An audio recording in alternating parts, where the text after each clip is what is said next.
From the central coast of New South Wales, Australia, it's the #1 podcast for the X-Men animated series. This is Generation X-Men with Bender and Brooksy.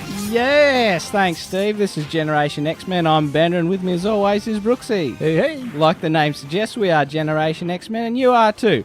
If you're new to this, what we'll be doing is going through all 5 seasons of X-Men the animated series, one episode at a time, giving you our thoughts, X-Quiz, tally time, and most importantly, having a laugh as well. Now, Time Fugitives Part 2, we are a little late due to unforeseen circumstances. I've been lazy, Brooksy's been absent, but Time Fugitives Part 2, I will say this one, much more entertaining than the first one. A step up from last episode. This one is all go, man. I wrote down much better than Part 1 in my opinion. If the Part 1 was a steak, this was the sizzle because the pace was rapid, the action was relentless, and I feel as though this episode probably would have benefited from like an hour-long episode or maybe feature length. Right. The both of them together. Did you feel like if it wasn't a kid's show and if it was more set these days, you think it would have got like an hour-long episode or something like that? I think the storyline itself, you could write a movie of it. I think so too, right? Because there's a lot of jumping back and forth, and Yeah. both Part 1 and Part 2 felt very rushed to me. Yeah. So if they had like an hour and a half to tell the story, it would have been a lot more well-balanced, because first episode, it's all set up. A little bit of future action, but mainly it's just going through exposition, and second one is just all action, wrap everything up. So I thought it'd be really interesting if they were to do the X-Men series these days, would they have just made it an hour-long episode? We'll talk about that later. But having watched it, I think this episode really is the episode that made Cable the man, because if you go through the list, he's got time travel, he's got instant teleport, he has infrared DNA/oral tracking, residue tracking in his eye, his robotic arm, crack shot, hologram, and telekinetic. All that is revealed in the episode. So you're thinking, he's just got it all. Yep. I mean, that must have been one of the contributing factors for me as a kid as to why I like this guy, because he's bloody got everything, and he's going toe-to-toe with the X-Men in some of these scenes, and it takes all the X-Men working together to bring him down. So that's probably why I liked him so much as a kid. It's like, man, this guy's badass. The X-Men are having trouble bringing him down. But anyway, we'll get into that in a minute. But now, it's time for X-Quiz. Pop quiz, Hotshot. Pop quiz! Pop quiz, asshole. Time for a surprise quiz? Won't be a pop quiz on Wednesday. There's a pop quiz. Pop quiz. So you got a couple of questions for me today? I have 4 questions. Ooh. And 2 of them start with where, the other 2 start with what. So that's a little hint as to what's coming. So I think I did all right in this one. So maybe you'll have to dig deep into your notes and into your mind notes to crack this one. How many questions do you have for me? I've got 5, Hey. kind of. 5, kind of. We thought, like, when we did the first episode, Part 1, we thought there was a lot to unpack. Wasn't that much other than cameos and stuff. So in this one, I felt about the same. So, yeah, there was a lot of sneaky questions, or if you want to call them that. But we'll keep to tradition. You can start. What state is the FOT headquarters in? That's one of my questions. Is it the Virginia headquarters? It's Virginia. I'll listen to that one and say, oh, bet they'll go over his head. It didn't. That's when Cable was saying, body slide by 2 to Creed's Virginia headquarters. That's the one. He said it so quick I thought we would have missed it. Yeah, in dialogue. It's very clever. My question, in the episode, Cable has 2 HQs. Second one's the motel. Where is the first one where he repairs his arm? Yeah, I'm not sure. I thought it was the motel as well. You'd have to check the background because that's not any old motel. Yeah. What is it?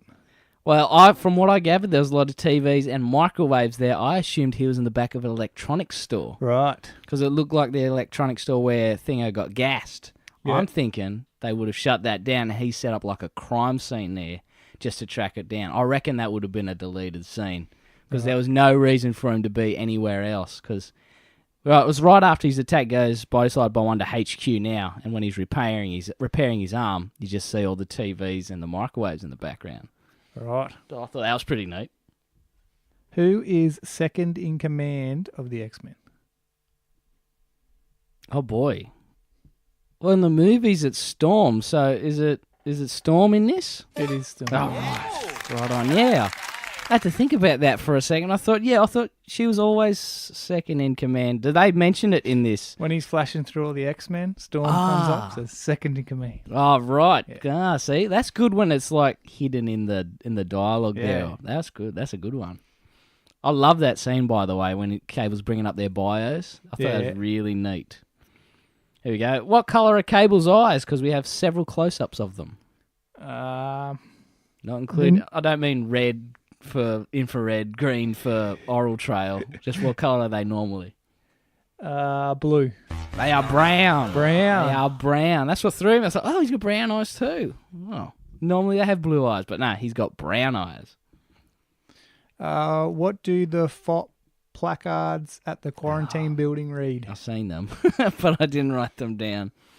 There was 2 signs, right? 2, yes. Was it the protest signs? Yep. Yeah.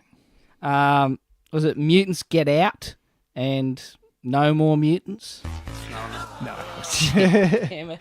It was mutants, go back where you came from. Oh, right. And down with all mutants. They're very wordy signs. Normally at a protest you need simple ones of mutants with a line through them. No one's got time to, in the middle of a what the hell are those? A protest. Picketing thing. No one's got time to read that many words on a sign. All right. When Beast is looking at Wolverine's DNA, they're both wearing casual polos. What colour are the polos? I know that Beast is wearing a green polo. That is correct. Because I'm like, why isn't he wearing his coat now? Yeah, because it's Science Beast. And Wolverine, is it yellow? No, it is grey. Grey. Yeah, because it didn't stand out to me. So I'm like, oh, he's always in yellow. Which I would have preferred a grey polo and jeans to be his civilian outfit. Yeah. Rather than the bomber jacket and the yellow plaid. A grey polo totally speaks Wolverine to me. It's like a background sort of colour where he can sort of hide and he's not a loud, bright personality compared to his uniform. I think he would wear like a grey polo in his spare time. And I thought, yeah, that's a good look. How come he's not rocking that in other episodes? But yeah, I love him in polo. I like Beast in polo shirt as well. What TV station is covering the Senate hearing? Oh, is it Channel 6? Oh, you're close. Channel 5? No, the other way. No, Channel 7. Channel 7. I didn't pick Channel 7 because I never associate Australian TV channels with Americans. I always assume that it's not going to be Channel 7, 9 or 10. Those are Australian channels. Yanks don't have them. But Channel 7, eh? Is that it for X quiz? You got any more? No, I got no more. Well, the other one was the Virginia headquarters. Well, the only other one that I have is about in the background all the different buildings. Yeah. So when they're at that quarantine building at the mutants' place, and they're fighting, there's like heaps of them in the background. Can you remember any of them? What were they like signages of different all shops? Different and signs, shit? all different kinds of shops. No, I was too busy paying catch any of attention to them? the action. No, I didn't see any of them. Was one? Nah, I couldn't tell you one. And there's also one behind Bishop when he's like, "This one's for the future." Oh, And really? Shoots Cable. Yeah, I remember that, but no, I was too busy paying attention to the line. So the one behind Bishop was the mini shop. The mini shop. Yeah. All right. And then there's a whole range of them in the quarantine one. It's Brown's Motel. All right. There's also a cafe. Yeah. And then there's Brown's Lighting. And then looks like it says Hans Stope. Hans Stope. I think it's supposed to be shop, but they spelled it wrong. And then it says Rose's Motel, and then just says book. So we've got 2 Browns things. Hans, was it Stop or Stope? Stope. Oh, Yeah, geez. Stop E. Stop. No, that's interesting. You think it would have been, there would have been Houston's shop or Houston's this, but no, it's Brown's. Yep. Huh. That's interesting. Oh, missed it. Previously on X-Men. So previously on X-Men, Apocalypse wants to exterminate the vermin. And we see Cable battling all the T-800s. Yeah. And then we see Bishop's time travel has created a temporal storm, which is rewriting time, causing Cable's time to cease to exist. And then Bishop has gone back in time to destroy Apocalypse's virus, which is the cause of the temporal storm. But by destroying the plague in the past, he has doomed all mutants to die because there was no antibodies to fight the plague, and they were never created back then. Yes. So to save his time and all mutants, Cable must go back in time to help Apocalypse destroy a past one. Which is very complicated to say. But they seem to do a very good job showing you in the episode. I know. If you break it down just with the words, it's like, nah, that doesn't make sense. Try to just explain it to someone. Yeah. They went back in time like 4 times. What? All right, there's 2 futures. There's the future and then there's the deep future. Yeah, there's future. Cable's from the future. But yeah, they did a pretty good job in this previously on X-Men, wrapping up the last episode. And it's time for the breakdown. Break it down! Break it down! Now it's time for a breakdown. Breakdown. So today we are doing episode number 21, season 2, episode 8, Time Fugitives, part 2. The original air date for this one was December 18, 1993. It was written by Elliot Maggin and directed by Larry Houston. On your Larry big time for this episode because the action was stellar. Yeah, it's old Elliot's first episode. Oh, right. So sort of like building on the last episode, whoever wrote the last episodes, because there's a lot of repeated dialogue. So it would have been an easier one for Elliot to jump into, I assume, because it's a number 2. He just has to wrap everything up and from what it looks like, write just a shitload of action. So the episode starts with the same shots we have seen from the first episode. So this is really common during the episode, and it allows them to save a lot of money on animation. I would say so. That's one of my keynotes as well. A lot of stock footage, a lot of stock audio, a lot of repeated moments, and a lot of repeated sets. So yeah, definitely saving some of that cash. We see the temporal storm and Bishop doing his front flips through time. Yep. This is in Cable's future. Mm-hmm. Cable's computer explains to him that Bishop is the key, and to ensure their time survives, he must go back and ensure Apocalypse's plague occurs. Yes. And Cable's like, I can't help Apocalypse. Yes, a big contradiction to everything Cable stands for, helping Apocalypse succeed. And the computer says, the logic math is simple. Millions must die in the past so future billions can be born. We then hear like a child's voice, and then we see what looks like Mini Cable running down the hall. Mini Cable. And Temporal Storm's chasing him. But it's not Cable, it's his son Tyler. Who, for some reason, has the same robot arm. Yes. Or does he just paint his arm to look like Daddy? Just to look like Dad. Because later on you see Tyler, when he's grown up, like maybe 10 years later, and I'm pretty sure he has both limbs and both arms are normal. So he's probably just trying to replicate Dad, be like Dad. Just got the paint on Just that got day. the paint on that day. So as Cable reaches out for Tyler, the storm causes him to disappear. That's right, gets him. Gets So then him. Cable grabs his computer cube, jumps in the time machine, and yells out to the computer to get him back there now. Get me back there now! Get me back there now! So we see a shot of Bishop appearing in the alleyway, and this is just before Cable arrives. And then Cable's like, Bishop. And then Bishop says, I already knew that part. Who or what are you? And Cable tries to explain that they can't destroy the plague, and Bishop's just pissed off straight away. And he's like, and they just start trying to kill each other. Yeah, I know. Cable went for the nice approach. He goes, we need to work together and Bishop's, I don't want to hear it. Fuck off, bang. Yeah, fuck off. Yeah, he's just straight up didn't want to hear anything that Cable had to say. And the Bishop said, I've got to protect my future. And then Cable puts the gun to him, and I can't let you do it. So you want to do this the easy way or the hard way? Damn, straight to the hard way. So Bishop pulls his gun. He's like, this one's for the future.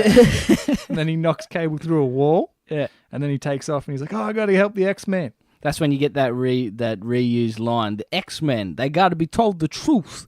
That's the line that makes sense in part 1 because he's reading through the newspaper. Yep. Here, it's out of context and it just pops up randomly because it's just a stock audio. So there's so many scenes coming up that just have the stock audio from the first episode that really don't make sense No. when they're by themselves. So Cable is sort of like underneath this pile of rubble, and then he does some fancy trick and then disappears all the rubble off him. Yeah. And then he says, "Computer, body slide to intercept Bishop." Yeah, that's really And cool. I was thinking, what the fuck is a body slide? And then boom, it's like instant transmission. Just gone, bang, into the alleyway right in front of Bishop. The body slide, did you ever watch that TV show Sliders? It's Explain it to me. about time travel, just a bunch of young adults or whatever, and they have what looks like a television remote control. Right. They'd aim it some place randomly, boop, and they'd open up a teleport, a portal, and they'd just jump into it and have an adventure. The show's called Sliders. I think it was on Channel 10. We would have been pretty young, probably around this time. I'd have to watch it. You just watch the intro on YouTube, but that's what that always reminded me of, a body slide. So when Cable said body slide, I said, oh, it must be like that show Sliders. It must be a teleport. But yeah, that's a good bit. So the gunfight starts all over again, and they're yelling to each other, and they're still trying to explain their views over the gunfight. Yeah, I know. It's the funniest. All the action here is really funny because when Cable cuts him off, he sees Bishop running across the street. He doesn't say or do anything other than shoot at Bishop. The blast comes right in front of Bishop's face and knocks him on his ass, and he just fires back at him. I thought that was really funny. There's a really funny action in this. Who is that guy? I don't want to hurt you, but I can't let you stop the plague. So Cable goes into the Terminator eye, in Yeah. the red tracking mode, Yeah. and he locates Bishop behind a post. Yeah, Bishop's gone behind a post and they're talking back and forth. I've got some lines here because I remember them being funny. I think it's when Cable shot at Bishop, he goes, "Who is that guy?" And I thought that was really, really funny. And really just reminds me of Batman when they shoot Batman, the first Batman movie. They shoot him, knock him out. They go, "Who is this guy?" Check his wallet. Check his wallet. I love lines when they're like, "Who is this guy?" Like really sort of building up the mysterious threat of who that person is. But yeah, Bishop goes through the hole in the wall that Cable blasted while shooting back at Cable, hides behind a pillar. Cable turns on his Terminator eye. But in this, you see it has different modes because it starts changing colours to green to purple, whatever. Then it went to a sort of like an infrared mode where it's tracking body heat, kind of like the Predator, or kind of like RoboCop. So I was like, oh man, he's got everything. Cable's got all the gear. So then Bishop pops out from behind the post and fires at Cable, but he's not there. Yeah. His body slid behind him, and then Shot Bishop him in just the back. shoots him straight in the back. Yeah, shoots Bishop in the back. Are we going to have to start a tally for people getting shot in the back? Or at least got to cut together some sort of video of dog shots. I will do it. You know I will, because there's so many dog shots going on. There's another one coming on later, actually, but it's always funny. Someone gets shot in the back by a non-lethal round. Always funny. Then Bishop absorbs the shot and fires it back at Cable, and then is able to escape. Yeah, tell somebody who cares, and then blast him with the both hands. So cut to the mansion war room, and we see that same scene again of where Cyclops shows the team about the quarantine of the mutants, and Storm recognizes the guy from the mall, He was from the mall when Jubilee was attacked. who we don't see at all in this episode. Who, Jubilee? No Jubilee. Oh, yeah, because she was like a main focal point in the first one, right? Oh, she's not even in it at all. No. She got the cut. She's on the cutting room floor. So then Cyclops orders the team to go to the quarantine mutants place again. Yeah. And then we go back to Cable, who's hot on the trail of Bishop. And doesn't he have some toys? He's scoping him, right? He's got the... He analyzes for Bishop's that's right. oral residue. That's right, yeah. Analysis maximization underway. Aura trail confirmation. Good. Question. Why did you not destroy Bishop in the previous encounter? That reminded me, for any video game players out there, reminded me of detective mode in Batman Arkham games, because Batman has a similar sort of thing. He can track, like, Commissioner Gordon's tobacco or this dude's alcoholic oral residue. All these sort of little toys. But, mate, X-Men started it all with Cable's cool shit. So the computer then asked Cable why he didn't destroy Bishop when they met him first. Solid question. Cable says, I've seen too much killing in my life. Bishop is only trying to help his people. Illogical. The needs of the many prevail over the needs of the few. Destroy Bishop, and your mission is accomplished. And that is, you would have heard similar sort of things before, time and time again, the needs of the many. I think the original line is the needs of the many outweigh the needs of the few, and I believe it's from one of the Star Trek movies. Right. I think Spock says it. Spock says it to, what's the captain, not Picard, the other one. Oh, fucked fun. I haven't seen any of those movies. Captain Kirk. And then Sentinel Prime. I'm no Trekkie bitch. Don't want to alienate any Trekkies out there. But Sentinel Prime says it in one of the Transformers movies, who was voiced by Leonard Nimoy, so that makes sense for that little tie in there. But they love that line in all sort of movies and cartoons. The needs of the many outweigh the needs of the few. Logic clearly dictates that the needs of the many outweigh the needs of the few. How doomed you are, Autobots. You simply fail to understand that the needs of the many outweigh the needs of the few. So at this point, Cable's just walking down the street with his massive gun out, scaring everyone. That's right, he's watching the news. He doesn't even seem to notice that he walks by an electronics shop. And then the same news the X-Men were watching is on about this quarantine. And on the broadcast, the FOT are yelling to get rid of the mutants. And Cable's like, scum like them, and I'm on their side. There's got to be some other way. The body slides out there as the cops arrive, isn't that right? Body slides out of the sword just as the cops show up. So then we go to that same quarantine scene that we're seeing last episode with Mole and Scarface. And then Cable body slides to the top of the building. Yes. And then we see just across the street from where the X-Men are going to show up in the Blackbird. Yes. And he sees Bishop in the crowd. And then he gets his sight out. And he's looking through the sights of his plasma rifle. And he's looking to got the assassinate triangle. Yeah, the little triangle zooming in on his face over and over again. I like triangle targets. But he can't pull the trigger. No, I can't do it. And then we see the same scene again of Bishop as he tries to reason with the crowd, and then the FOT guy shoots him and he uses his powers to drive the crowd back again. Plague is caused by mutants. He's one of them. He's a mutant. Don't make me hurt you. And creates the moat again. So Rogue and Storm spot Cable on the building as the X-Men approach. And he's still aiming down at Bishop. So Rogue flies over and says, "Remember me, bright eyes," and punches him. That's a nod to, was it Come the Apocalypse or The Cure? Or The Cure. Yeah, when she was fighting him on the cliffside. So Cable gets up to fight Rogue, and he says, "You X-Men better stay out of this." And then he kicks Rogue across the rooftop into an aerial. Yeah. She falls off the edge of the building and flies back up with the aerial in her hand. She's got a weapon now. Okay, Mystery Man, what you got against Bishop? She darts at him and then he uses the teleporter. He does a body slide evasive maneuver. That's it. She's confused by She has no idea what happened. And then again we see the Blackbird landing on the rooftop and the X-Men get out and Wolverine jumps down from the rooftop to the street. And then they go back across the street now. Rogue and Cable continue to fight. And then Cable throws her into another building. He redirects her because she charges in again.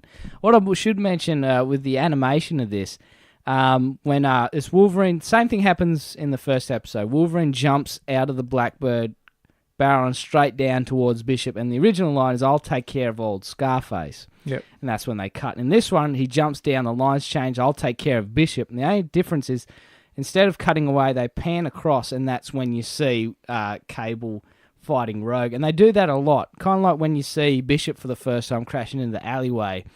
He goes, "Here we go again," stands up, walks away, and cut. In this episode, he stands up, instead of cutting a pan to the right, and that's when Cable appears. So all the clips that are in the first episode, they're more or less, they only would have animated them once, but they would have animated the whole thing with Cable in it, and they cut right before Cable shows up. That's what I think. So Cable's got rid of Rogue, so he stands up on the ledge and he fires down at Bishop. Yeah. But he misses him and just hits the building. Yeah. And then Wolverine's down there with him now. He's like, "Looks like you got everyone mad at you, rookie. And this one has a big gun." And this where Bishop comes back with another cool line. He says, It's time I lost that guy once and for all. Oh, man.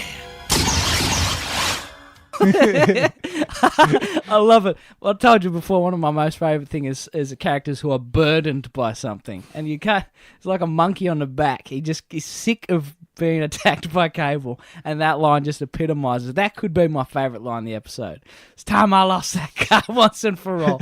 He shoots at him. He fires back at Cable, and then the blast flies straight through him, and it's a hologram. He's got a hologram.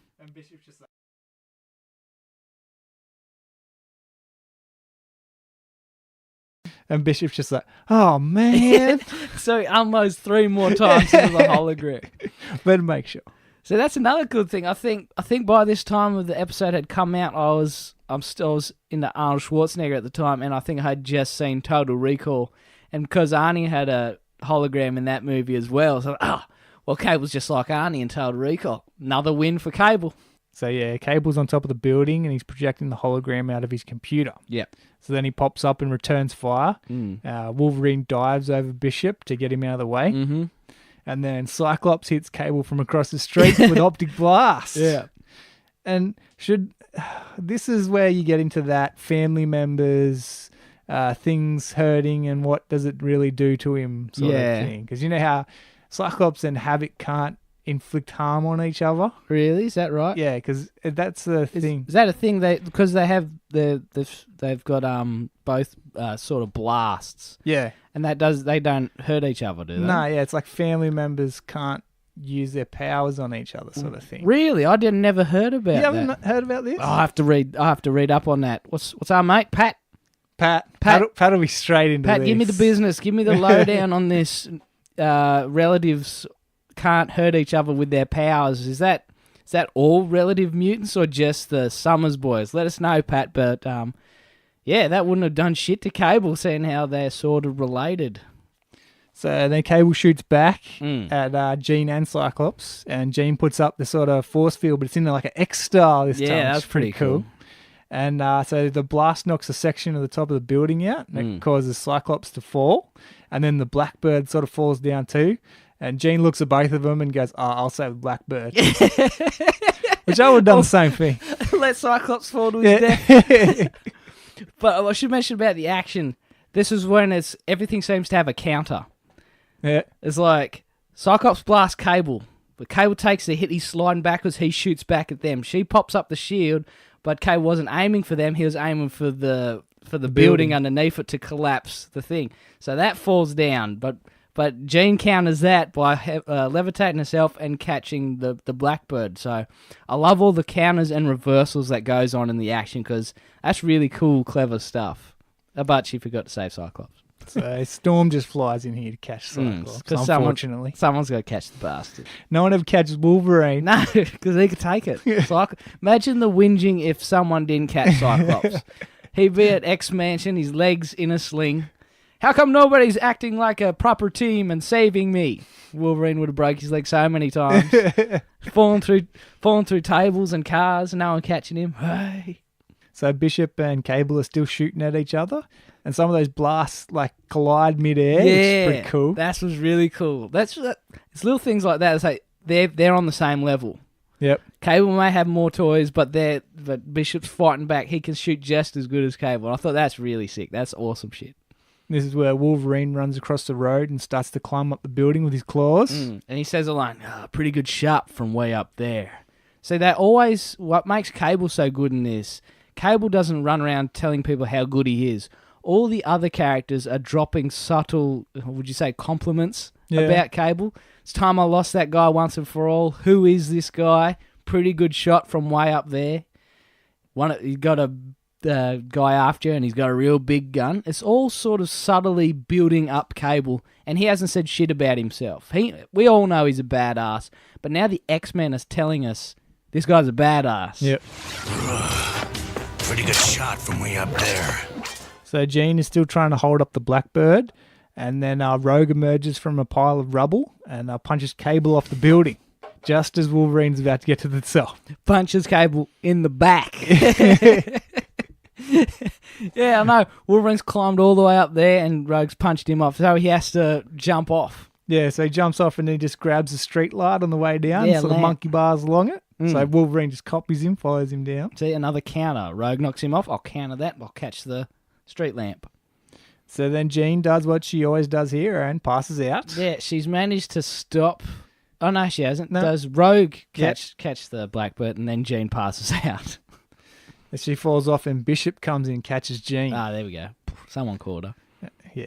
Because Wolverine's busy fighting. Normally Wolverine's catching Jean. Because in the last step, it was Storm that fell. Remember, she got shot by the Fought guys? Yeah, that's right. Bishop come over, caught her. Yeah. Yeah. They're all team players. What's what I like about the X-Men. They always look out for one another. So then Cable and Wolverine then continue their fight in the street before one of the old Fought goons show up and shoots Wolverine. Yeah, see? That's a great bit. There's always so many counters. So then Cable grabs that goon and throws him down the street. Yeah, he hits a dumpster. Yeah. Not as good as last episode's dumpster where Oh, yeah, she puts him in and Rogue knocked him in the dumpster, kicked down the street. punts him down the street. That's cool. I forgot to mention earlier, but when he throws the Fought guy into the dumpster, you get a little sting of the Cable theme. But it returns fully when you see him talking to Bishop for the first time. Love that theme. Yeah. So Bishop sneaks up on Cable and they continue to shoot at each other. And then Cable gives his gun a double pump. Yep. He's And got the then charge blast. shoots at the stairs in front of Bishop. Yeah. And then the whole thing lights up and then explodes. Yeah. Love the charge blast. So he does the same to the truck that Yeah. Bishop's still trying to hide behind.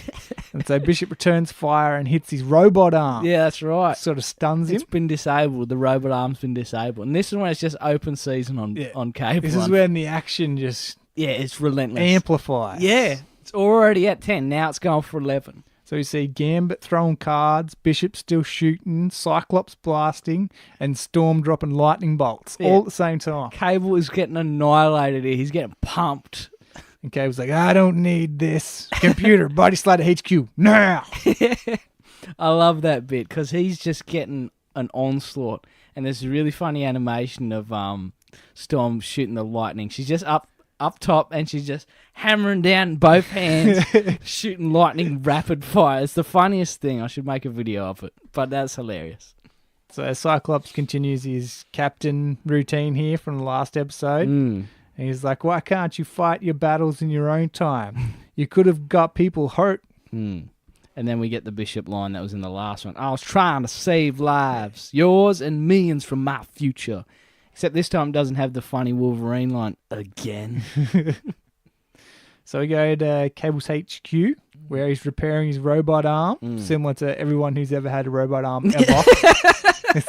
There's always a doorway on the inside of the wrist. There's a little latch on the wrist, I think, of Luke Skywalker. Yeah. And when I first saw it as a kid, I thought Terminator when he's fixing up his wrist tendons or whatever. But yeah, it's a solid point, Brooksy, that they always have a door on the inside of their robot wrist. That's hilarious. Cable then asks his computer about the X-Men, as they weren't the wimps that he thought they were. I need to know what I'm up against. So the projection comes up of Cyclops, and it says, Field Commander to the X-Men, mutant power, optic energy beams. And Cable's like, I know about him, and Jean Grey. Continue. Yeah, that's a good little hint, that it's one. Like, yeah, we got some backstory here, but we don't really want to talk about it. Yeah, so. I know. They really don't explain it ever again. Storm, second in command of the X-Men. Ability to control the elements of nature. Wolverine, possesses indestructible adamantium skeleton. Mutant power, instantaneous healing and recovery. Stop. Go back. Yeah, we see a shot of Gambit, and then he's like, stop, go back. Computer, you've just given me an idea and saved the future for everybody. Big ad break there, and it's just a close-up of Wolverine. We could be a sinister sort of thing. Could be, what's Cable gonna do? But we'll find out after the break, and that's what that was a good ad break, that one. So back from the ad break, we go to Washington. And Beast is talking to the media about the disease. That they don't never call it like one thing. It's always the disease, the virus, the plague. Yeah, the plague. It's always got a different name. They don't stay with one thing. Would you have preferred a singular sort of name for it? A virus? Because isn't it computer? What is it? Computer organic? They called it the techno-virus. Techno-organic. Techno-organic virus. Yeah, why don't they just call it that from the start? I think because it's unidentified in the present time, that they don't know what it is, but they could have called it the virus. Just call it the virus. So B says scientific analysis shows the virus which causes this plague was created in a laboratory, and it shows no sign of contact with mutant DNA. So then one of the journalists is in a phone box here, and he's talking to his boss saying, "Oh, something big's going to come out on this plague story today. A mutant scientist says he has proof that it's not their fault. And the FOT are saying that he's lying." Why do you believe the FOT? They're like, "Oh yeah, he's lying." They said he's lying, so he must be lying. I hope he's not a true character witness or whatever for the hearing. So in the phone box next to him, the phone sort of glows blue and falls off the hanger. And then Cable, I guess, body slides in here, Matrix style. Yeah, I was going to say it was Matrix style. Operator. Operator. They cut the hard line. It's a trap. Get out. Yeah, and he has a line here. Time to reach out and touch someone. Now, do you got some background on that? Yeah, it's an old AT&T ad. So AT&T is like a phone company in America. Yeah, I had to look that up because as a kid, he said it in a certain way, but I just went over my head because we don't have AT&T over here in Australia. We have Telstra or Telecom or whatever it was called back then. So that line, time to reach out and touch someone, it's like, okay, why would he say that? That's weird. But all right, I'm on board. So he said it in a tough way. Maybe it's something like, "I still Just a Easter like baby." Making copies. Yeah, it's an American sort of reference that went over the heads of all the international viewers. But yeah, that's what that is. But it's funny how you mentioned the Matrix, because that was what I was going to say as well, coming through the telephone operator, mate. Was there something before Matrix and X-Men that used telephones as teleporters? I'm not too sure. Pat, if you've got any info on that, that might be outside of your expertise as the comic reference guy. But if there are any sort of phone teleportation references that there is, we'd love to hear about it. But yeah. I wonder if the Wachowski stole that from... Definitely. Definitely. X-Men animated series has influenced every film after it. Yep. Time to reach out and touch someone. So then Cable goes to enter the hearing room, and he overhears a call for security from inside. Security, clear the chamber. And this is the scene where like Kree gets infected by Beast, and Beast and Bishop jump in, sort of save him. Yeah, that's right. We've seen that in last episode. Yeah, but we don't see it in this one. Don't need to see it again. So then Cable then throws this like grenade down in front of the approaching guards, and it makes like a force field. A force field grenade, yeah. Seeing those in video games a fair bit. So then Cable takes out a few of the old Fok goons, and the X-Men jump in to protect Bishop. And then the rest of the Fok goons come all in, and there's just this big melee. No one's using any powers, though. It's all just throwing people. Yeah. It's throwing people and punching because it might get a bit too rough here. But that's when I think Cyclops and Wolverine spot Cable coming through the door. And Wolverine wants another crack at him. Yeah. He says something along the lines of... Look who's back. I wanted another crack at that guy. I like that line. It tells you so much about Wolverine. This is where we get the first claw draw. All right, yeah. And then Wolverine says, "How about a game of one-on-one? Just you and me, pal." Just hammering home one-on-one. It's just you and me. Yeah. Mano a mano. And Cable's down, which I thought was really cool. So Beast then steps but you in. Lose. Beast then steps in, breaks up the scuffle. Yeah. And then this is where we see the "Let the world see the mutants carry the plague" line. Yeah. And then Cable Rain, there you go. Cable and Wolverine are fighting hand to hand. Yeah. And Cable puts Wolverine into a headlock. Yeah. And then he uses the telekinesis to pick up his gun. Yeah, that's right. And then body slides back to HQ. Yeah, but way before that, Cable's hanging shit on a Wolverine. He goes, "You're pretty fast, but a bit outdated." I had to ask Mum what that meant. It was either Mum or Dad when I was a kid. What does it mean to be outdated? You know how milk goes off, Nath? Yeah. It means it gets outdated. Oh, yeah? It means it's too old. You're saying Wolverine's too old. I said, oh, I get it. But Cable's got white hair. That just watched the cartoon, no. But yeah, before Cable can body slide out of there with Wolverine by two, Jean reaches out and does a little mind read of him. Yeah, so Jean reads Cable's mind, and we see a shot of like the X symbol, and then it's got like Cyclops and Jean's faces with a double helix in between them. Yeah, that's right.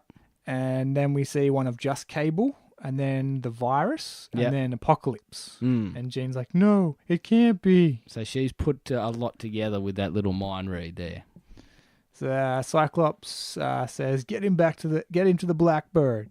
And then Gambit's like, oh, what about Wolverine? And this is his only line of the entire... Gambit's only line. What about Wolverine? And then Cyclops says, we've got a job to do, which basically translates to, fuck Wolverine. He just totally punks him out. It's like, I don't care where Wolverine's gone. We got something else to do. Surely that's just him leaving Morph back at the facility again. Yep. So then we cut to a motel, which is a lot sadder than saying this is Cable's HQ. Oh, man. Yeah, it's a real dingy single-story motel, this one. One of those $5 a night ones. The Sleep Easy motel. And Wolverine's like, don't you guys ever use cars? And then he gets a second claw drawer in here, and he's like, let's finish it here. Yeah. And then Cable explains to Wolverine that he needs his help, and that Apocalypse is behind the techno-organic virus. And yeah, this is the first time they actually use that techno-organic virus. Yeah, because Cable knows what it is. Because I think that's what he's been infected by. That's why half of him is robotized. Yep. And he's got the techno-organic virus in him. So it'll eventually take over his body. But I think, Pat, you have to let me know, I think it's his telekinesis and telepathy that's keeping it at bay. Jeez, you're giving Pat a lot of homework.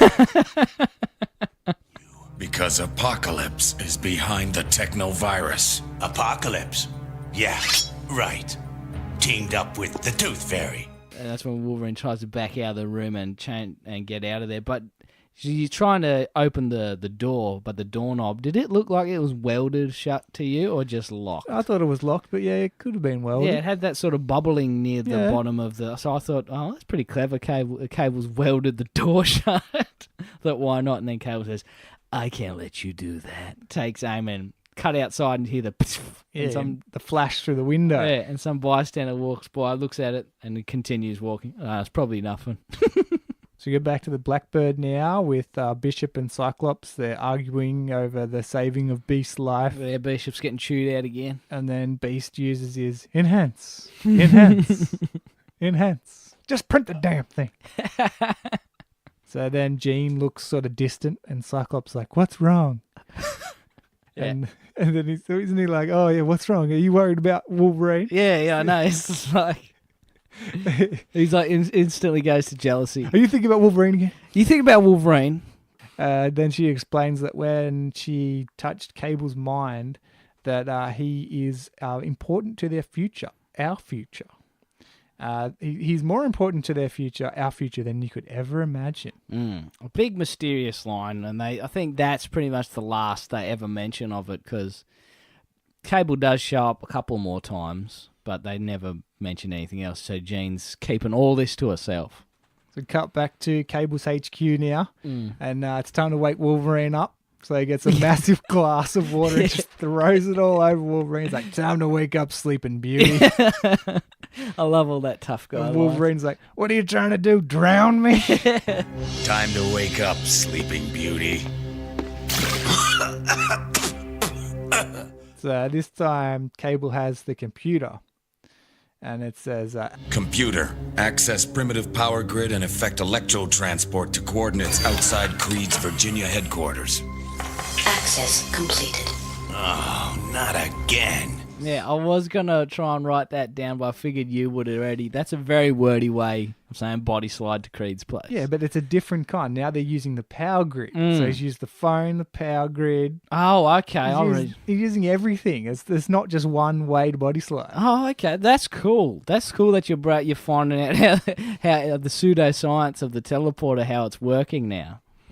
That's neat work research. Neat research there, Brooksy. I like it. Yeah, I thought it was maybe that he can body slide all the time in the future, but now it's like everything's old and shit. He has to find all these different ways to do it. Yeah, so he's oh, I'll use the phone. And he's like, oh, the phone can't take 2 people. Oh, I'll use the power grid. Okay, that's solid logic. I like that. That was what I was guessing. Nice. I like it.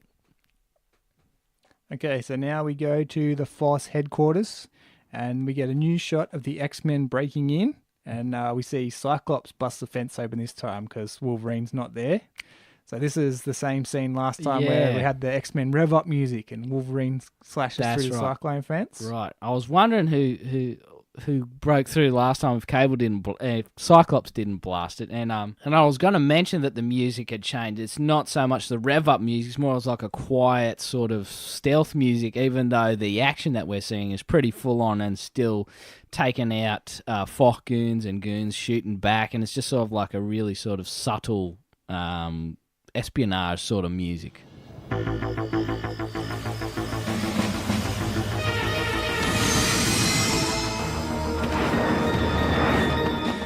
And then we get the scene of Jean using her powers to find the lab under the mansion. That's right. Which seems out of place. Shouldn't that have happened before they charged broke in? Yeah. Because, Cyclops is ran out there, smashed the thing, and then ran back into the woods to talk to Jean. Yeah. What was that the order in the part 1? Yeah. Yeah, I thought so. So, yeah.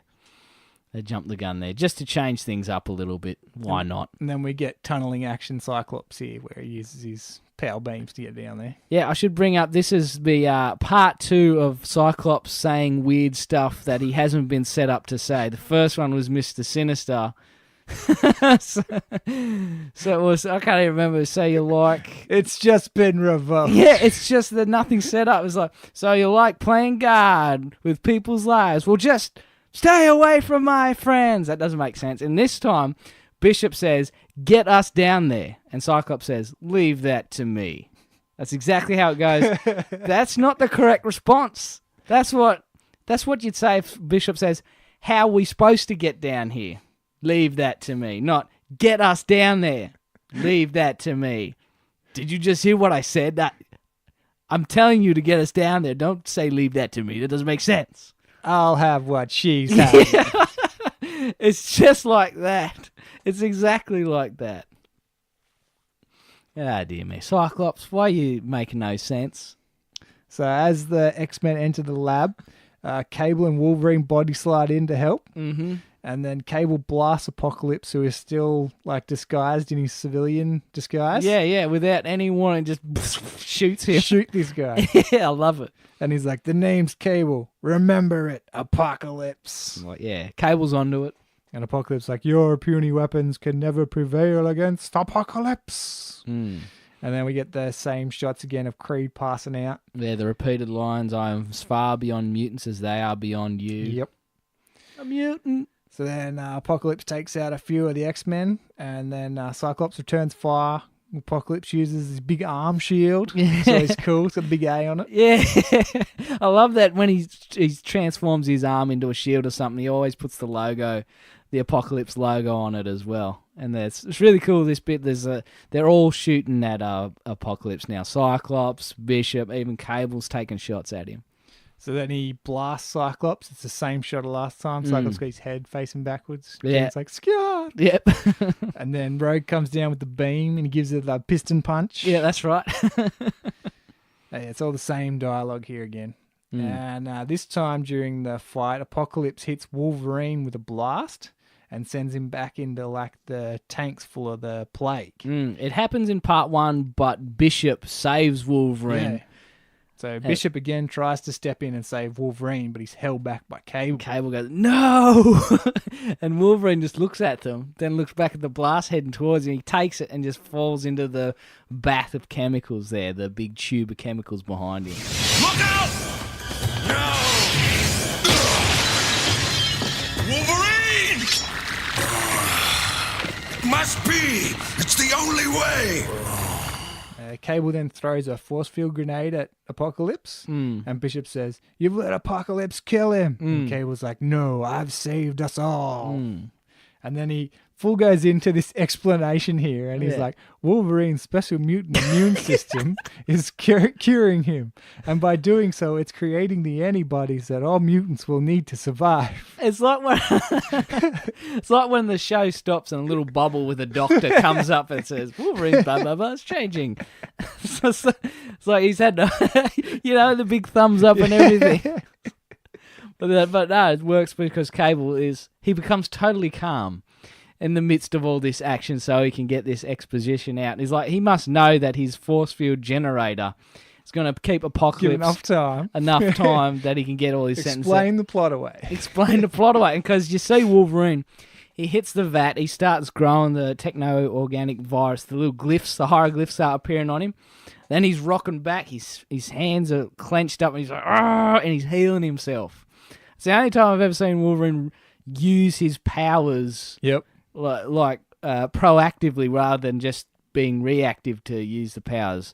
They sort of like they're always on autocast. In this, he's turned them on and he's really focusing on healing all the power. It did say instantaneous healing. I've never seen Wolverine instantaneous heal anything. So he's got bandages all over him. No, it's only in the movie where he became instantaneous. But in the cartoon, he's always got the bandages around his ribs.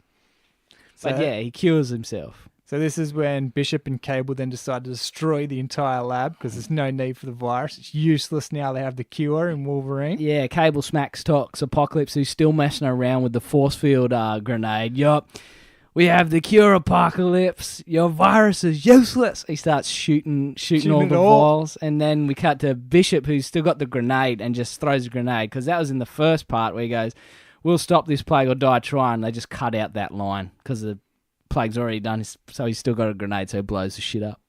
And then he uses the line again, but it's backwards, and he's like, remember it, Apocalypse, the name's Cable. I thought that was unnecessary. It's very unnecessary. He should have said something else, but we did have the cool little sting there. The name's Cable. I shall not forget this impudence! And Cable and Wolverine body slide out of there. Yeah. And the rest of the X-Men bail. And Beast grabs Creed again to take him outside. Mm. And as the X-Men escape this time, Apocalypse doesn't get big and everything. He just gets in a purple orb and does a Jimmy. Yeah, I was going to ask you, what's stopping Apocalypse from getting big and blasting the X-Men as they're running away? It worked so well the first time, Apocalypse. Is he that pissed off that all... It's not so much his virus has been destroyed. In the first one, I'll just go manufacture some more because I still got the ingredients. But now he's just super pissed that there's a cure for it. So he just, I'm going home. I'm so fed up with these. He's taking his ball, he's going home. He's taking his orb and he's going home. But as they're running out of the exploding mansion, we see Bishop push a button on his temporal transceiver. And he's straight back in time. No goodbye, no nothing. No thanks for your help. No. Fuck you, Bishop. Well, they should be thanking him. In his eyes, he's the saviour. He did nothing this episode. All Cable, baby. But I thought that's pretty neat. So then we cut to Bishop's future, and it's exactly the same as the end of Days of Future Past, Part 2, and there's no change. It's still a shithole. And then he walks in, he's like, did we do it, Forge? Is there a plague? Did we stop the plague? And he's like, what plague? I have no memory of a plague. I'll tell you all about it. And then still, pretty bleak future, just minus the plague. And Wolverine's skeleton's still in the bubbling pot in front of him. Wolverine's still dead. Forge still looking at the skeleton. Then we go back to the present here, and Beast checks Wolverine's blood under a microscope. Yeah, that's when they're in their casual polos. His mutant healing power has cured him. And then we cut to the future, and Cable returns with his son Tyler. Deep future. He's there. It's all good. And that's the end of that chapter. So yeah, that end wrapped up really, really fast. Oh yeah. Oh, it's like cut. Next scene. Bishop didn't even say goodbye. He's like, my time is done. Well, that's the end of the episode. I gotta get out of here. But overall, much better. This part 2 is much better than part 1 of Time Fugitives, which is kind of reverse to the other time story, Days of Future Past, part 1 and 2, where I thought part 1 of Days of Future Past was the superior episode. This one, part 2 of Time Fugitive, is definitely definitely a much better episode. I mean, this has been so much fun watching this episode because the action was really funny. And little bit of trivia for me about this. Back in the day when the X-Men animated series was running, they also had a companion comic book called X-Men Adventures, which was more or less the exact copy of the episodes. And I happened to have a copy of X-Men Adventures Time Fugitives Part 2. Right. So I could flick through the comic as I was watching the animated series, and I was just seeing what sort of differences they would make with dialogue and with framing and the way they coloured them. So in the comic book, they had a lot of missing lines, like the telephone gag wasn't in there, and time to reach out and touch somebody. But it was more just plot heavy. But you still had the iconic scene of Wolverine healing himself. I have to bring it and show you. Yeah. But because it's just really, really cool just to see that sort of thing. But that was really neat. I should get or try and find all those comics, X-Men Adventures. I think surely there'd be like an omnibus or a huge collection of trade paperbacks. So that'd be a neat little thing to have in Generation X-Men office here. Yeah. So also in this episode, no Savage Land again.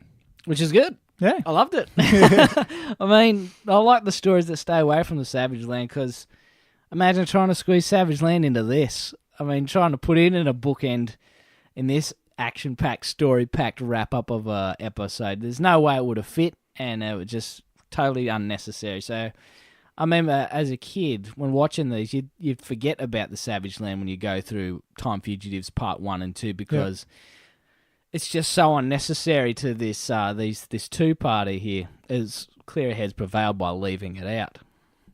So it's a very bold storyline for kids' cartoon that they've sought out here. Oh yeah, they had no sort of way of dumbing it down or making more kid-friendly for them to understand everything.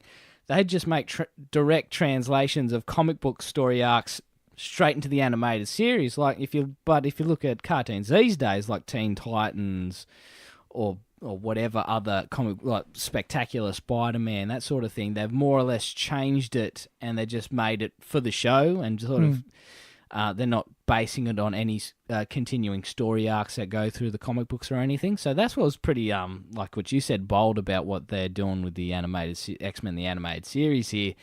They weren't afraid to throw in some complicated storytelling in there. That's probably what made it so good at the time. Yeah, and they pulled it off well. Yeah. Like it's really confusing to talk about and explain, but that doesn't miss a beat during the 2 acts. It reads perfectly as an animated, the 22-minute story in the animation, yeah. But like you said, if you try and read it and make it make sense by saying it out loud, you're going to get confused. But plays perfectly, understand what's going on. As a kid, understood what was going on.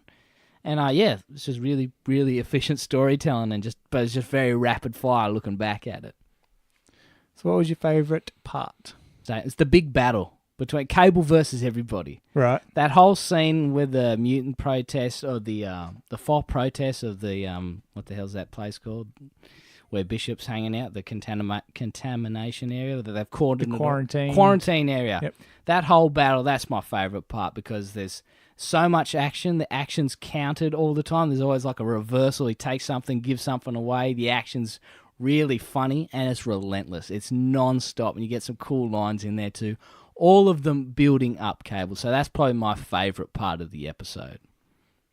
Yeah, my favourite part was the Cable and Bishop scenes, either at the start when they were versing each other, or at the end when they're together, attacking all the virus and apocalypse. I love that they switched it. Yeah, that's good. That's a good point, eh? Yeah, it starts off with them against each other, ends with them working together. See, that's where I think if they had more time in the episode, whether it's feature length or whatever, you could have had a scene with them. Okay, we're on the same team now. Let's team up and have like a shot.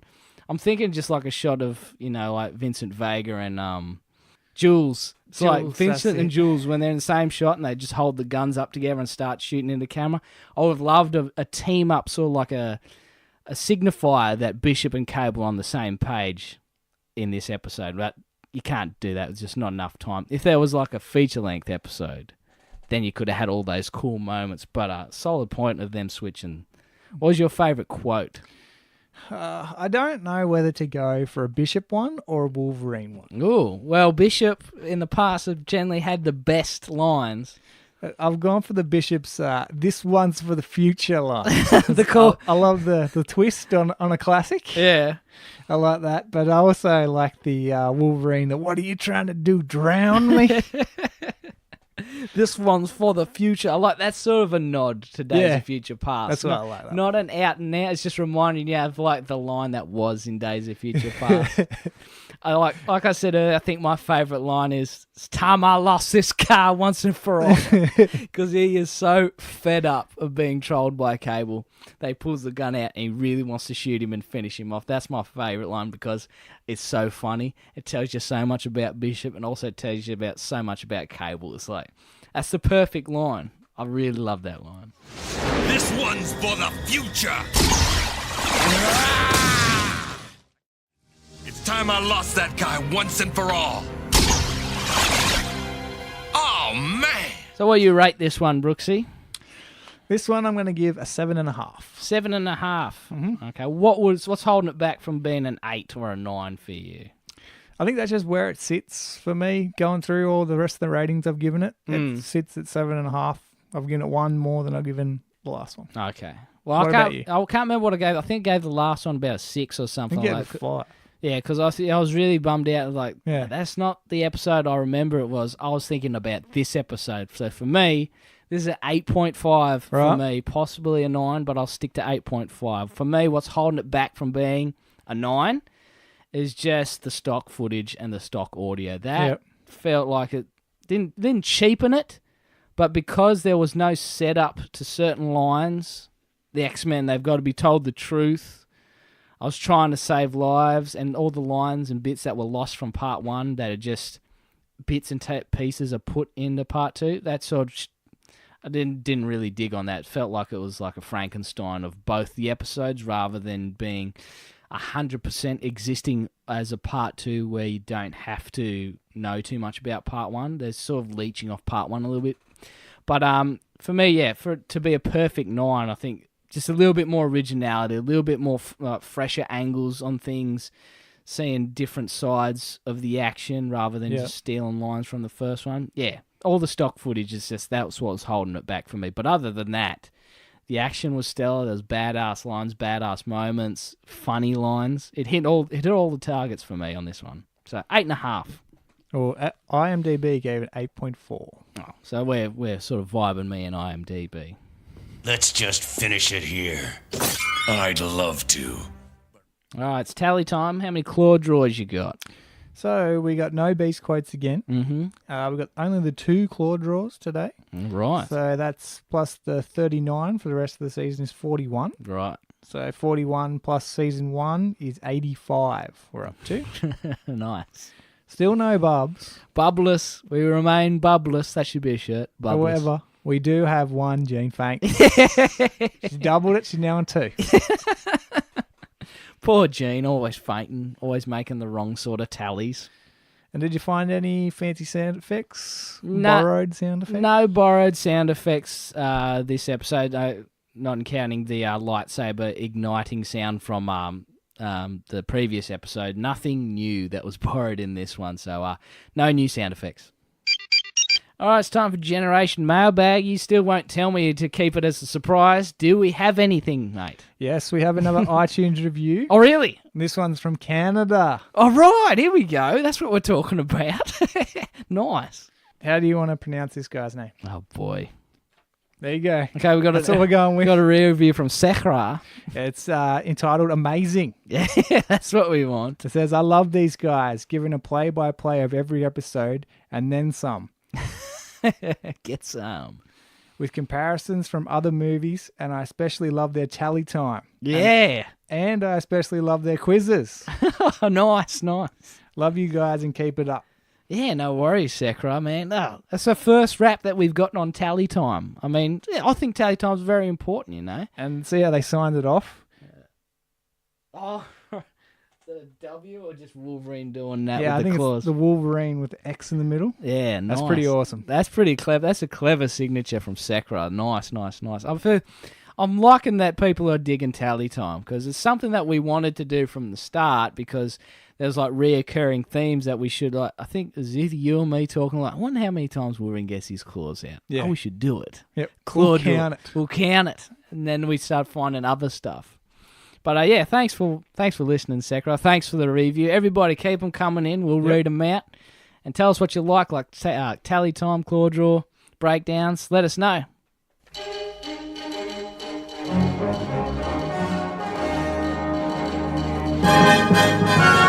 All right, it's time for Marvel movie news. Now, we have both seen Black Panther crushing it in the box office, both domestic and international. Over the $1 billion now? It's already over the $1 billion. I think, look, somewhere it's one of the 58th highest grossing movies of all time. Thoughts on it? What did you think, Brooksy? Overhyped or not? Yeah, I think so. Definitely overhyped. Yeah, I walked in going, oh yeah, what are we going to see? Something different, like Ragnarok, you know, like that had a lot of hype around it. Out and out comedy. Yeah, and it's something different. Where this one, it was back to the old formula. I see. Everyone mentions how different Ragnarok was compared to the rest of them because from the marketing, just like the trail of Ragnarok, so okay, it's just it's still a Thor movie, but it looks like he's got a haircut. And there's a bit more comedy, and he's sort of changed up into a sort of goofy sort of god of thunder now, rather than this dark, dank, serious guy, and it's got bright colours and everything. And when you go in there and watching it, from the first gag of Thor spinning around on the chain, he's like, hang on a minute, wait till I spin around. It's like, wow, this is out and out comedy territory. I'm saying like one joke further, and we're watching like a parody or a scary movie or The Naked Gun or Thor, what is it? Flash Thornton, like on Australia, alternate title. And it was like, wow, this is definitely a different sort of feel to a Marvel film. Look at Jeff Goldblum acting all super kooky, playing himself. Just being himself, being pretty his much. normal, weird-ass self, but in a good way. And you got Korg, the comic relief. Yeah, piss off Space Ghost or whatever. Going into Black Panther, I think the big major difference for me is just how seriously they took it, which I was welcome to. Yep. With all the other Marvel films before Thor Ragnarok, they all sort of had the light comedy feel to it. There was more jokes. There's an X amount of jokes that you'd get in there, plus the story of becoming super or whatever. But the overall tone and feel of them was very lighthearted and no real big hard consequences to his or her actions. But with Black Panther, we're dealing with a guy who needs to be king and needs to be a ruler. He's dealing with the loss of his father and taking over and responsibility of this, that, or the other. That to me was what the major difference for Black Panther was, and I didn't mind it. I didn't mind it at all. But like you said, the amount of hype that was put on it before, it could have been a detriment to when you go in and watch it. If you go in and watch it expecting something to be as stellar as the world is building up to it, you might be let down. And I think where it was looked at as being different is the cast and feel. It's called Black Panther. It feels like a black movie. It feels like I'm watching Black Dynamite. Yeah. Black music and all that sort of feel, which I thought was really neat. That's where it was different in the aesthetic. The way they talk, the way they look, the world, and everything like that. Where it sort of felt the most Marvel to me is when it's like they give you like a big speech or something like something's going to be serious, let's team up, and then there's a joke right at the end, and that's when M'Baku says, are you just going to be talking in here the whole time? Go out and do something. Those moments, they felt Marvel to me. Yeah. Just they don't let the moment sit. They have to diffuse it always. Diffuse it with a joke. Diffuse it with a joke. It only happened a couple of times in Black Panther, so I was happy about it. But it's just the finale. You know, Killmonger had taken over. He's burnt all the magic herbs, and he's got the soldiers on his side, and they're sending I can't even remember, on the planes, they're sending the cargo of all the weapons. The weapons out. And they have to, that's when it become the most Marvel to me. It's like the ground forces battle, the one-on-one battle with Black Panther and Killmonger, and the flight battle. To me, that felt super Marvel. That's when it started becoming Marvel. So, okay, we've seen all this stuff before. We've got the air battle, the ground battle with the giant rhinos, which I thought, he's going so well. with this sort of more mature story, and then we go straight into cartoon land with giant rhinos and the forces going against each other. And for me to nitpick some more, everything was too balanced, and I'm a big fan of fight scenes. There's even amount of air battle, ground battle, and one-on-one. I would have really liked the one-on-one to take the show. Wrap up the air battle. The air battle could have gone. It's just given the agent something to do. Yeah. Just have him sitting in hospital, in the Wakandan hospital, healing up. He doesn't need to get involved. Just have the ground battle and the one-on-one between Black Panther and Killmonger. I really would have liked that to have been better. I thought this was going to be this is going to be Marvel's big fight scene movie. It's going to be all about Killmonger and Black Panther going at it. And to me, it was just as short or as less impressive as the giant rhinos and the air battle. So this one, the finale, I was like, should have done something different with the finale. Just felt too familiar. Kind of like the end of Return of the Jedi, you know? And it's just got the Ewoks versus the Stormtroopers, the lightsaber fight, and the space battle. They're all even amount of that stuff. If they had focused on one thing a little bit more than the others, it would have made it iconic and memorable. But in this, it just sort of like fades away and the action becomes secondary. So the finale was the big letdown for me, but performances were good. I thought the music was good. Oh, it was a great movie. Yeah. It was just, I don't believe it should have this hype that it has at the moment. Yeah, I didn't see that while I was watching the movie. I think the hype is just from the all-black cast and the black director, and it being just not a bunch of white people. just to make it a bland statement like that, a blanket statement like that is like you look at the poster of like Avengers, Iron Man, Ant-Man. It's the majority just white guys with one black. That's because it was white guys that created these people. I know, but I think that's where the hype's coming from. It's just finally we've got a movie that's not just for white people to enjoy. Kind of like how Wonder Woman wasn't just all about the guys; it's all about a woman doing it, and a female director as well. And I think those ones are the ones that are going to have the hype on them. It's going to stand out and everything. I mean, imagine the hype a Marvel movie about an Australian hero would get. So it's the first Australian superhero to get his own movie or whatever. There's going to be is naturally going to have a lot of hype on it. There was a stupid woman in front of me who said, "Oh man, that guy's got a terrible Australian accent." Who did she say that about? About the South African bloke? Yes. Oh, you're kidding. Oh, wow, she must be a big fan. What? Oh, she's never watched cricket or anything like that? Or watched the Springboks play? Well, I wanted to see more of the Andy Serkis guy, Ulysses, because I love a South African accent. Yeah. He did it very well. I was like, oh man, I would have liked to have him been like a primary. They killed him off, and I was like, oh man, spoilers. Sure, everyone's seen Black Panther. All of our bloody reviews are spoilers. You can't do a bloody review without spoilers. You either go, oh, it's good or it's bad. Yeah, that's pretty much it. Whether you thought of it on good or not, that's the spoiler. But killing off that guy, he was probably one of the more interesting villains because he sounded different, wasn't just another white American dude. I would have loved to see Andy Serkis come back as the South African guy and just troll Black Panther some more. And they kill Killmonger as well. He's gone wiped out as well. Can't the villains sort of survive for a little bit? But anyway, they're all building up to Infinity War now. Yeah. And the trailer dropped for that. Did you see the trailer for Infinity? I haven't seen that yet, no. Oh, geez, well, I won't spoil it for you.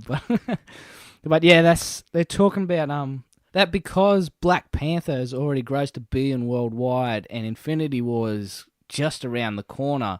Some people are thinking that Infinity War won't gross as much as Black Panther did because of the proximity of which it has been released to. It's like, oh, maybe people are all burnt out. They don't want to see another superhero movie so close after just seeing Black Panther.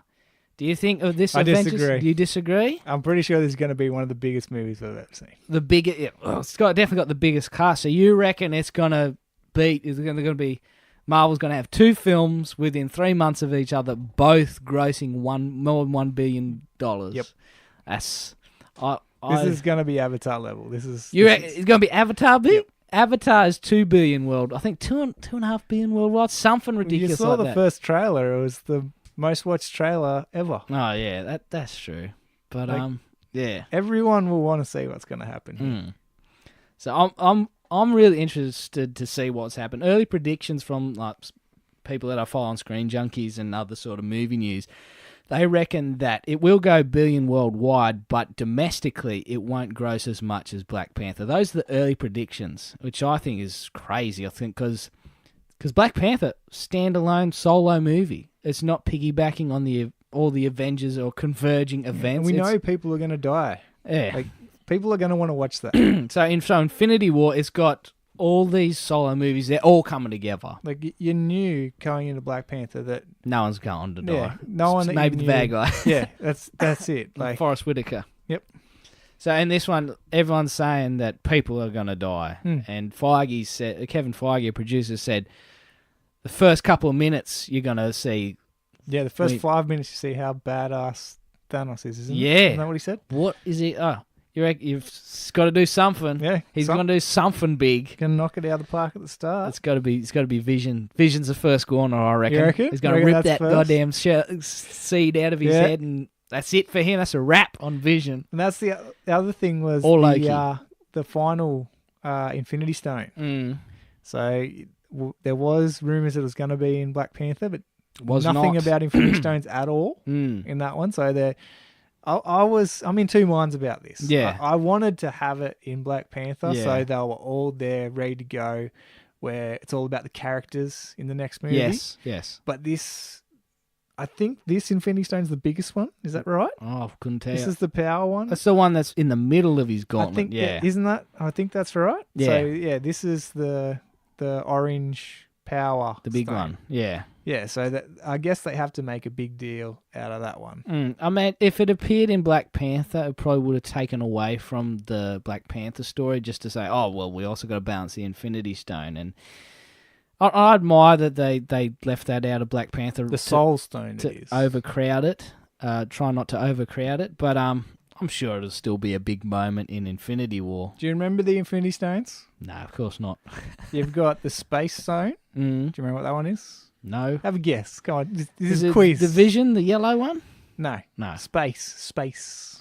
Purple one, the Guardians of the Galaxy one. No. The blue one from the Tesseract. Yes. All right. So That's it. the last time we saw that one was in Ragnarok. It was in the vault. All right. And Was then- it? Oh, yeah. Yeah, and then in the trailer you see Loki's holding it. Remember? Ah, yeah, and he's sort of like offering it up. Yep. Yeah. And the next one is the Soul Stone, which we haven't seen. Oh. That one's orange. Oh, okay. Oh, yeah, that's a big one. So that's the big one. And then you've got the Reality Stone, which was the red one, the Ether. Okay. So that was the Dark World one. Yeah, it's Dark World. That now the Collector's got. Yeah. Remember the Collector said, Yeah. oh, I've got one, I need the rest. Yeah. The next one's a Time Stone, Yeah. which is green. Doctor Strange has got that one. Eye of Agamotto. Yeah. Yes, Agamotto. And the next one's Power Stone. Which one do you reckon that one is? Is that one Vision? No, that's the purple one from Yeah. Guardians. It's a lot of power in it. Yeah, that's the orb. The Nova Corps got that one at the moment. Yeah. Remember to give it to the Nova Corps? Yeah, So that's keep right. it. That's right. And the final one's the Mind Stone. No, well, that's the Vision one, yeah. That's right. Oh, yeah. Come from the scepter. So they have this thing that they reckon it's going to spell out Thanos. Yeah. So the Space Stone is the Tesseract. Soul Stone is going to be the H. Yeah. And then they've got the Reality is the Ether, A. Time Stone Necklace, N. Okay. Power Stone was in the Orb, O. Yeah. And Mind Stone was in Loki's Scepter. So Oh, I read so ya. They're saying Soul Stone's going to be H. Okay. So, yeah. What begins with a H? Yeah, that's it. Helipad. Helmet. It's an Iron Man's helmet. He's got it in his helmet. There was a thing about it could be Iron Man. I went through this the other day. There's so many of these theories, Fan theories, where yeah. they could be, man. Some of them are good, some of them are terrible. If you want to lose 20 minutes of your life, punch that into Google. I need as much time as I can to edit podcast episodes. You know what I'm saying? I can't got time to figure out fan theories, but that's an interesting thing, man. That's the sort of research that I don't really look into. That's I don't know. I'll let other people look up that because it's more interesting hearing it from you than if I'm reading it from some I just like going like people's minds and how it takes them there. It's like, oh man, that's a great idea. Like, chances are that some of those ideas are better than what gets delivered. Exactly. Unfortunately, Yeah. I don't want to overhype myself. But yeah, just thinking about that now, it's like, would they kill Vision that early? Maybe Thanos would go for the Nova Corps first, but that wouldn't shock me that much. There's no one in the Nova Corps that I like. no. I mean, the head of Nova Corps had some really beautiful assistants who were punching away on their iPads that I just noticed in the background. So, man, she's way too good looking to be an assistant. Why isn't she somebody big or whatever? But that's all I noticed. So, who knows what Thanos is going for first? But Feige says first couple of minutes it's going to be a game changer. So, but surely Loki's a goner, Vision's a goner. They're locked in. You reckon? They're on my Deadpool. That they get wiped out for what sure. about Cap? Cap, I don't think he's going. Not till the end anyway. But What about the White Wolf? it's a White Wolf. Isn't that what they call in the Winter Soldier now? Remember at the post-credit scene? Oh, I don't know. They called him. I wasn't paying attention. Where's his arm? That's all I was thinking. Where's his arm? He's not getting it yet. The White Wolf, Winston Wolf. Well, I think Cap will die later, but they really want to shock people. They got to get rid of Iron Man. Nah, Rhodey's not going away. Nah, he's going to. Iron Man's goner. Iron Man's gone? Yeah, he's got to be a goner. Robert Downey Jr.'s look too old now. You seen him on Instagram? There's no black left in his hair. How many times can he pretend to put the suit on? He's gone. He's going to get wiped out. Because Spider-Man's already pretty much Iron Man. He's got the voice in his head. He's got Iron Spider. Iron Spider. He's got the voice in his head, the mechanical suit. Karen. He's not really Spider-Man, is he? Spider-Man didn't have What about Thor? Gonna kill Thor? No. About Hulk? Thor's way too... No. They're not... I Black don't think... Widow? No, she's not going either. I don't think they're going to kill as many people as Feige's saying. Right. Or what people are saying. I reckon three are gone as the rest. Any of the Guardians? Happy there. No. No? Guardians, they're not gone. Guardians aren't gone. Hulk's not gone. Thor's not gone. It's going to be Vision, Iron Man, maybe Cap. That's all I imagine that... You reckon 3? 3. That's all that Marvel has the balls to get rid of. They're not going to do a bloody wipe. They're not going to wipe them all out. Absolutely no way. I know who's going to survive. Spider-Man, Black Panther, locked in to survive. Right. So I only had one movie each. There's no chance. There's no chance they're biting the dust without milking that teat dry. You know what I'm saying? It's like Iron Man is dry. Robert Downey Jr. is get too expensive. If he's doing Iron Man 4, it's going to cost him $80 million just for Robert Downey Jr. alone. That's just going to be cover his herb diet or whatever. But he's definitely going to get wrapped up. He's going to get tossed away. But should be interesting. And I'm saying my prediction: only 3 major characters are dying. How many do you think are going to die? Any of the Guardians? I'll go over under. I'll go over you. Yeah. How about that? How many? What? Just one over? I don't 4 are know. dying. I'm going over you. Okay. All right. Safe bet. Safe bet. Yeah. Yeah. See ya. Yeah. I don't see Disney Marvel wiping out more than 3.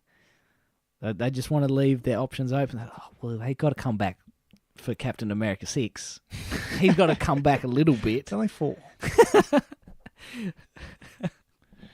In other Marvel movie news, we've got a bit of word on Deadpool recently. Oh, yes. Yes, we have. Deadpool 2. Was it not critic screenings? Test screenings. Saying it's a mess. Yeah, the first one's coming out. It's terrible. Saying it's terrible, it's a mess, and it's gone into reshoots. Not dramatic Justice League mustache removal reshoots, but I think reshoots are a general, it's a normal procedure in filmmaking, but people hear reshoots, people hear it's a mess. People, they tend to think, oh, well, Deadpool 2's fucked now. But chances are it's not that bad. And then just today, we're getting, oh, no, it's the best movie we've ever seen in our lives. Yeah, I doubt it's the total opposite today. I haven't put any of these on our page because I thought they were all rubbish. Yeah, it's way too early to tell. And in the test screenings, I think people are just going to be, they're going in not knowing stuff. Things aren't, they're probably looking at a really rough cut of the film. Yep. Special effects aren't finished. I don't know, too much swearing, too much this, too much that. It hasn't been trimmed down yet. So, who knows? But I'm still very I'm still keen to see what they do with Deadpool 2 and Cable because he's my guy and everything, but I don't think it's a mess. I mean, the director David Leitch, he tends to make, well, doesn't tend to make, his last film, Atomic Blonde, that was a little bit of a mess. But with the guiding hand of Ryan Reynolds in producing and over the shoulder and Fox doing that as well, I doubt that he'd be let loose that much to deliver something that was unwatchable or too uneven like Atomic Blonde. So, yeah, early reports, don't pay too much attention. Judge for yourself when the movie comes out. Do we have a release date for Deadpool 2? It's coming out pretty soon, isn't it? It's early May, wasn't it? Early May. May 6 or May 13, something like that. Rings a bell? 16th of May. 16th of May. See, I said 6 and 13. It was in there somewhere. It's pretty wide net. It's either the 1st of May or the last of May. But yeah, still plenty of time to fix her up. But the other one that did get moved was New Mutants. And the word coming out about that one is that the reshoots are going to add the new character. That is extensive reshoots. If they add an extra character, that could be mustache removal big. Talking about Justice League reshoots. But adding a whole new character, someone must have said something or saw something or a universal critique that said, this needs another character either to explain what's going on, add some darkness, add some light. And that release date got pushed back heaps far, didn't it? Yes, almost a year, 11 months. That's a lot of pushback. So yeah, the whisper is it's going to be Warlock. They're going to bring in who we do see in the animated series. Who's Warlock again? Remind me. He's the I'll show you a photo. Oh, that crazy guy. Yeah, that guy. Yeah, it doesn't look anything like a Warlock. He just looks like a glyphy digital sort of dude. Yeah, the head that come with the Builder Builder-Figure. Yeah, that's it. He's got something to do with the phalanx, though. What's he doing in this? Who knows? Who sees where that goes on? Yeah. But yeah, Marvel movie news. Lots of stuff going on. We've got so many Marvel movies coming out this year. Yeah, it's great.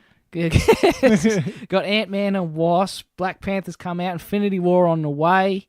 New Mutants and something else. Is there another Marvel movie coming out? Deadpool 2. So Deadpool 2's coming out. But one that was in the MCU. I don't think so. I can't remember, but I know that there's a fair bit.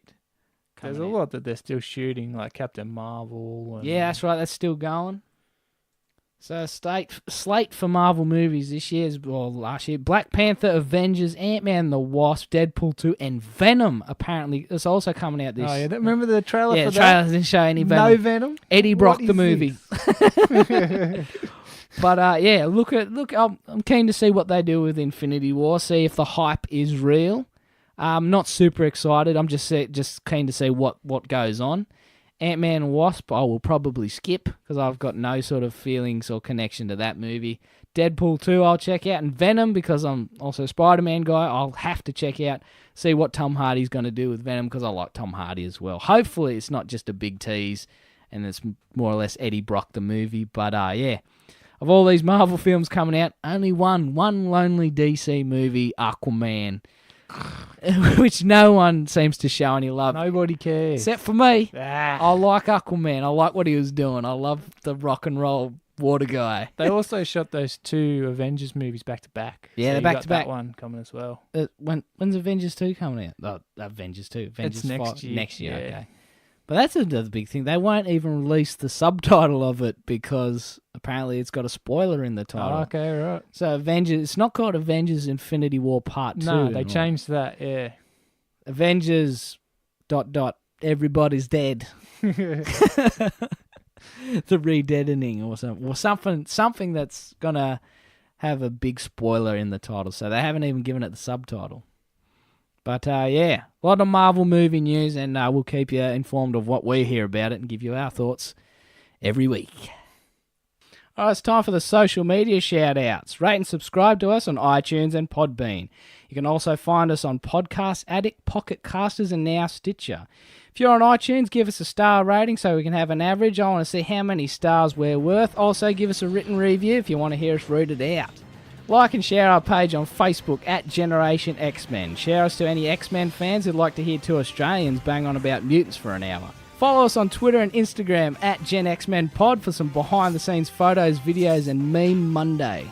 Or you can contact us via Facebook IM or by email, generationxmenpodcast@gmail.com. So what's up for us next time, Brooksy?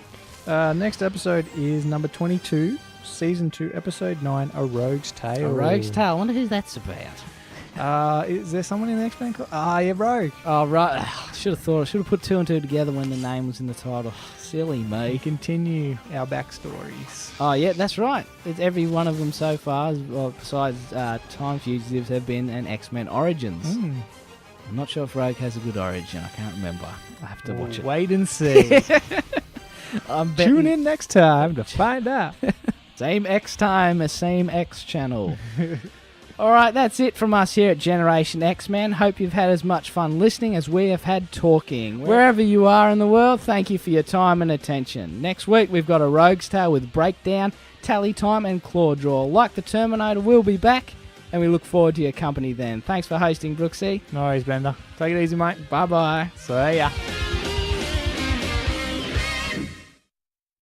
Follow us on Twitter and Instagram at Jexmen. Fucking cocksuckers. Who wrote this garbage? How many times have I done this? So you made up for all the times I didn't screw up this time. I know. It's always that outro. I can't get it. I didn't go too bad today. No, you nailed it. I don't think you fucked up at all. Yeah? I don't think you did. I think I ruined some of the lines. So I went, I don't think so. And I called Cablerine. Cablerine. That was a good one. That's a winner, though. That's a cut.